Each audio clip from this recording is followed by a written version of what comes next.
ইদানিং দ্বিতীয় বিয়ে করা নিয়ে অনেক সমালোচনা হচ্ছে। সমাজে এত অসামাজিক কাজ হচ্ছে, তা নিয়ে কোনো সমালোচনা নেই। দ্বিতীয় বিয়ে করা কি ইসলাম পরিপূর্ণ সমর্থন করে কিনা? ভাইরা আমার, রাস্তা দুইটা। কারণ তার নিজের চরিত্রকে হেফাজত করতে হবে।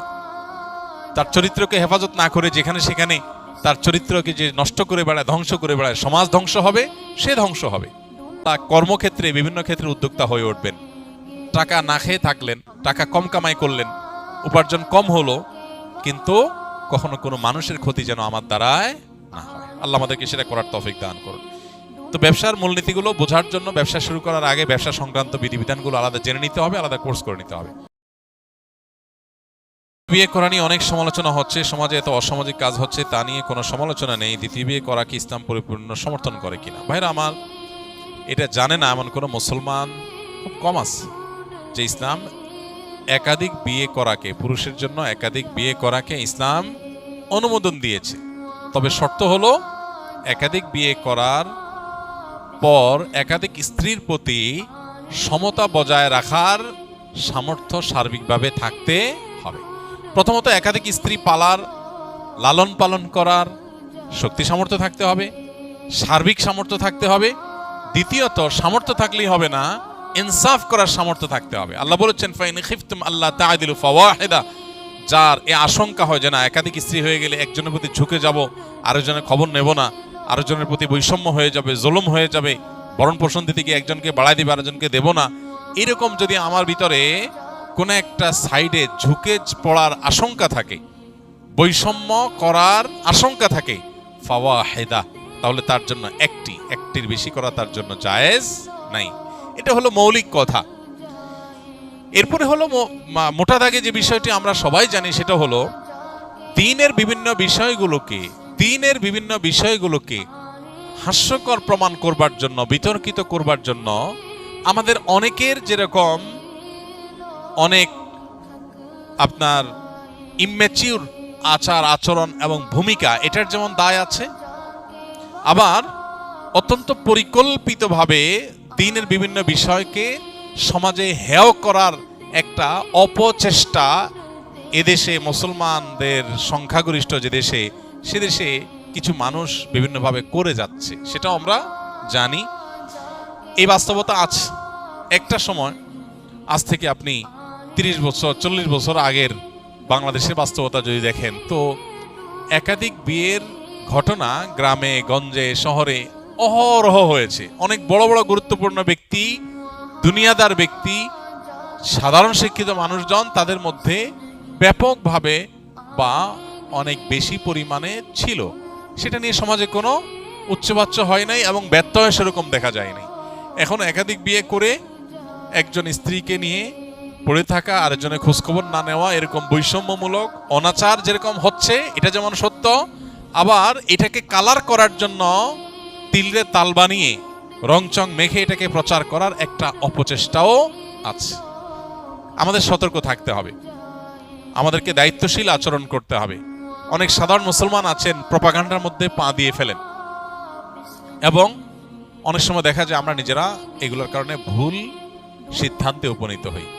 তবে আমি আবারও বলছি, একাধিক বিয়েটাকে শুধুমাত্র ছেলে খেলা, তামাশা, নিজের আপনার কি বলে, নিজের শুধুমাত্র মনের খায়েশ পূরণ করার একটা অস্ত্রে পরিণত করে দ্বীনের বিধানকে, শরিয়ার বিধানকে যেন হাস্যকর বিষয় পরিণত না করি। দেখুন, কোনো ফ্যামিলিতে এরকম বহু ফ্যামিলি আছে, আমি পার্সোনালি চিনি, এরকমও আছে যে স্ত্রী কোনো কারণে স্বামীর সঙ্গ দিতে পারছেন না, সেভাবে সঙ্গ দিতে পারছেন না, শারীরিক অসুস্থতা হতে পারে, কত সমস্যা হয় মানুষের। এখন রাস্তা দুইটা। এক হলো, এতদিন যে মানুষটা পরম যত্নে আগলে রেখেছেন, সময় দিয়েছেন, সে মানুষটা এখন নানা কারণে, অসুস্থতার কারণে তিনি অপারগ হয়ে গেছেন। কিন্তু পুরুষ লোকটার তখনও পর্যন্ত তার আল্লাহ রাব্বুল আলামিন সে সার্বিক সক্ষমতা রেখেছেন, তার সে নিড, প্রয়োজন আছে। এখন রাস্তা দুইটা, হয় সে আরেক বিয়ে করবে, আর না হলে এই স্ত্রীকে তালাক দিয়ে তারপর বিয়ে করবে। রাস্তা দুইটা। কারণ তার নিজের চরিত্রকে হেফাজত করতে হবে। তার চরিত্রকে হেফাজত না করে যেখানে সেখানে তার চরিত্রকে যে নষ্ট করে বেড়ায়, ধ্বংস করে বেড়ায়, সমাজ ধ্বংস হবে, সে ধ্বংস হবে। এবং সবচেয়ে বড় কথা হলো, সাংসারিক জীবনের সুখ থেকে বঞ্চিত হবে। আল্লাহ তাআলা হারামে সে সুখ রাখেন নাই, আল্লাহ হালালের মধ্যে যে সুখ রেখেছেন এটা থেকে সে বঞ্চিত হবে। তো এক্ষেত্রে প্রথম স্ত্রী দেখা যায় স্বপ্নদিত হয়ে চান যে স্বামীর এই ক্রাইসিসটাতে এটা যেন দূর হয়, তার জন্য কোনো পজিটিভ উদ্যোগ নেই, স্ত্রী চান। তো এরকম আরো বহু অপশন আছে যে অপশনগুলোতে একাধিক বিয়ে করার দরকার হয়। আল্লাহ রাব্বুল আলামিন যা বিধান হিসাবে দিয়েছেন তা আমাদের জন্য কল্যাণকর, আমাদের বুঝে আসুক চাই না আসুক। অতএব এটার ব্যাপারে যদি কারোর মধ্যে বীতশ্রদ্ধ ভাব আসে তাহলে সেটা ঈমান হরণকারী বিষয়েও পরিণত হতে পারে, সেটি আমাদের মাথায় রাখতে হবে। কিন্তু সেই সাথে মনে রাখতে হবে এটাকে ছেলে খেলায় পরিণত করা, হাস্যকর জিনিসে পরিণত করার মতো ভূমিকা যারা অবতীর্ণ হন তাদের আল্লাহর কাঠগড়ার আসামি হতে পারে। সাবধান থাকা উচিত। যখন দ্বীনের বিভিন্ন বিষয়কে হেয় করার অপচেষ্টা চলছে তখন আমি হেয়কারীদের হাতে কোনো অস্ত্র তুলে দিচ্ছি কিনা, আমার দায়িত্ব জ্ঞানহীন কোনো মন্তব্য বা কাজ দ্বীনকে হাসির পাত্রে পরিণত করছি কিনা, অনেক বড় ব্যাপার, অনেক বড় দায়িত্বশীলতার ব্যাপার। এমনি বেশি আমল করতে পারি না, এর মধ্যে আবার যদি আমার কোনো দায় চেপে আসে যে আল্লাহর দ্বীনকে, দ্বীনের কোনো বিধানকে হাস্যকর করার ক্ষেত্রে আমার কোনো ভূমিকা সেখানে হয়েছে, তো সেটা কত বড় দায়ের ব্যাপার। আল্লাহ আমাদেরকে দায়িত্বশীল আচরণ এবং ভূমিকা রাখার তৌফিক দান করুন। দোকানে অনেক সময় দীর্ঘদিন ধরে অনেক মালামাল রাখা লাগে, সেক্ষেত্রে কিছু সময় সে মালের দাম বাড়ে বা কমে, এক্ষেত্রে বিক্রির বিধান কি? কোনো অসুবিধা নাই। দোকানদার আগে থেকে যে মাল কিনেছেন সেটার বিক্রি বাজার মূল্য বেড়ে গেছে, এখন তিনি অতিরিক্ত মূল্যে, বাজারের মূল্যে সেটা বিক্রি করতে পারেন, কোনো অসুবিধা নেই। আবার যদি কমে যায় তাহলে কম মূল্যেও তাকে বিক্রি করতে হবে। অর্থাৎ আমি যে দামে কিনেছি ওই দাম অনুযায়ী আমাকে বিক্রি করতে হবে, নট নেসেসারি আমি বাজারের দর হিসাবে বিক্রি করব, তাতে শরিয়ার দৃষ্টিকোণে কোনো অসুবিধা নেই। যিনি নামাজ পড়েন না কিন্তু কোরবানি দেন, তার কোরবানি কবুল হবে কিনা? নামাজ পড়ে না কিন্তু নামাজ আল্লাহর পক্ষ থেকে ফরজ, সেই বিশ্বাস আছে, নামাজ না পড়ার কারণে তার মধ্যে অপরাধ বোধও কাজ করে, সে তাগাদা অনুভব করেন, এরকম ব্যক্তি যদি হয় তাহলে এই আল্লাহর বান্দা কোরবানি করলে কোরবানির আমলটা হবে না এরকমটি বলা কঠিন। কিন্তু তার উচিত কোরবানির চাইতে নামাজের গুরুত্ব বেশি দেওয়া। যিনি কোরবানি দিচ্ছেন কিন্তু নামাজ পড়ছেন না, তিনি কেন কোরবানি দিচ্ছেন? যদি আল্লাহ সন্তুষ্টির জন্য হয় তো আল্লাহ তো কোরবানি দিলে যতটুকু খুশি হবে তার চেয়ে হাজার লাখো গুণ বেশি খুশি হবে নামাজ পড়লে, যেটাতে টাকা পয়সা খরচ হবে না, এত কষ্টও হবে না। তো সেই জিনিসটা না করে তিনি কেন কোরবানি দিচ্ছেন? হতে পারে যে সামাজিকতার কারণে, ফ্রেশ গোশত আহরণের উৎসবে সামিল হওয়ার জন্য, এইসব যদি হয় তাহলে এটা তো সামাজিক কোরবানি, শরঈ বা দ্বীনি কোরবানি না। তো এই সমস্ত ভাইদের উচিত নামাজের গুরুত্ব আরো বেশি করে বোঝা এবং তাদেরকে দাওয়াত দেওয়া। তবে তিনি যদি আল্লাহকে সন্তুষ্ট করার উদ্দেশ্যে করেন, তার ওই আমল এটার কারণে কবুল হবে না, এরকম কথা বলা কঠিন। ব্যবসা কিভাবে হালাল, ব্যবসা ক্ষেত্রে শরিয়া কি বলে, ব্যবসা ক্ষেত্রে শরিয়ার মূলনীতি কি? এটা তো 2 ঘন্টার লেকচারের বিষয়, আমরা শুধুমাত্র কয়েক সেকেন্ডে যে জিনিসটা বলতে চাই সেটা হলো ব্যবসাকে আল্লাহ তাআলা হালাল করেছেন। আল্লাহ বলেছেন আহাল্লাল্লাহুল বাইআ ওয়া হাররামার রিবা, আল্লাহ ব্যবসাকে হালাল করেছেন, বিধায় আমরা ব্যবসার মানসিকতা লালন করব। বিশেষ করে আপনারা যারা এখানে স্কিলে ট্রেনিং এর জন্য এসেছেন, আমাদের চেষ্টা থাকতে হবে এন্টারপ্রেনার হওয়ার, উদ্যোক্তা হওয়ার, ব্যবসায়িক উদ্যোক্তা হওয়ার। স্বপ্ন দেখেন, চেষ্টা করেন, সাধনা করেন, আল্লাহর কাছে দোয়া করেন, দেখবেন আল্লাহ তাআলা বারাকা দিয়ে দিয়েছে।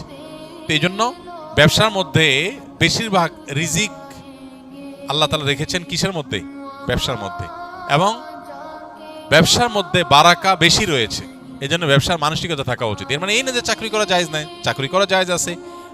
নবী আলাইহিস সালাম নিজে অন্যের অধীনে কাজ করেছেন, সেটা এক প্রকারের চাকরি, কিন্তু আবার একই সাথে তিনি বাজারে গিয়ে ব্যবসা করেছেন এবং সেটাই ছিল তার মূল এবং প্রধান জীবিকা নির্বাহের মাধ্যম। এজন্য ওই দিকে আমাদের অগ্রসর হওয়া উচিত। ব্যবসা ক্ষেত্রে বেশ কয়েকটা মূলনীতি লক্ষ্য রাখতে হয়। সবচেয়ে বড় জিনিস হলো যে হারাম জিনিসে ব্যবসা করা হারাম। যে জিনিস হারাম সেটা ব্যবসা করাও কি? যেটা আমার জন্য খাওয়া জায়েজ না সেটা আরেকজনের কাছে বেচাও জায়েজ না। এটা হলো একটা কমন মূলনীতি। দ্বিতীয়ত হলো ব্যবসা করার ক্ষেত্রে নবী আলাইহিস সালাম বলেছেন সামহান ইযা রাহিমাল্লাহু ইমরাআন সামহান ইযা বা সামহান ইযা ইশতারা। আল্লাহ ওই ব্যক্তির প্রতি রহম করেন যে ব্যক্তি বেচুক কিংবা কিনুক সব সময় সে দয়া পরবশ থাকে, অন্যের অধিকারের ব্যাপারে সচেতন, সব মিলিয়ে তার ভিতরে স্যাক্রিফাইসের মানসিকতা, তার ভিতরে ছাড় দেওয়ার মানসিকতা, আন্তরিকতাপূর্ণ মানসিকতা থাকে। শুধু ঠকানো না, একজন প্রতিষ্ঠিত ব্যবসায়ী, বাংলাদেশের প্রথম সারির টপ 10 or 15 সফল ব্যবসায়ীদের মধ্যে একজন হবেন। ওই লোকটা নাম আর বললাম না, ওনার বিষয়ে এক ভদ্রলোক আমাকে বলতেছিলেন যে আমার ওনার সাথে একটা মিটিং ছিল, তো প্রসঙ্গত উনি বললেন যে ভাই ব্যবসার বহু সংজ্ঞা তো বই পুস্তকে পড়েছেন, আমি ব্যবসায়ীর ছেলে এবং প্রতিষ্ঠিত ব্যবসায়ী হিসাবে আপনাকে আজকে নতুন একটা সংজ্ঞা বলে যাই। সেটা কি?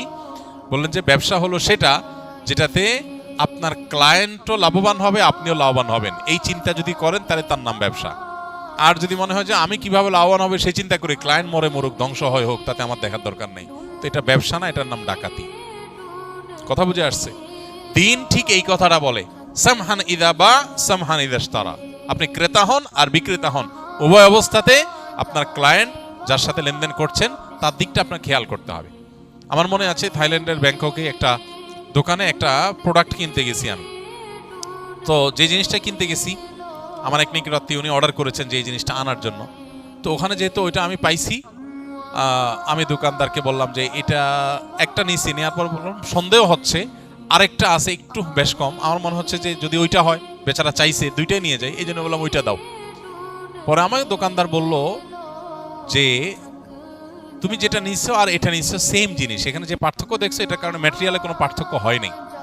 তিনি আমাকে বুঝালেন জিনিসটা সেম, তুমি যদি নাও তাহলে ডাবল লাগলে তুমি নিতে পারো, আর না হলে তুমি হয়তো এটা নেওয়ার কোনো যুক্তি নেই, তুমি যেটা নিয়ে সেটার ভিতরে চুল পরিমাণ ম্যাটেরিয়ালে কোনো বেশ কম নাই।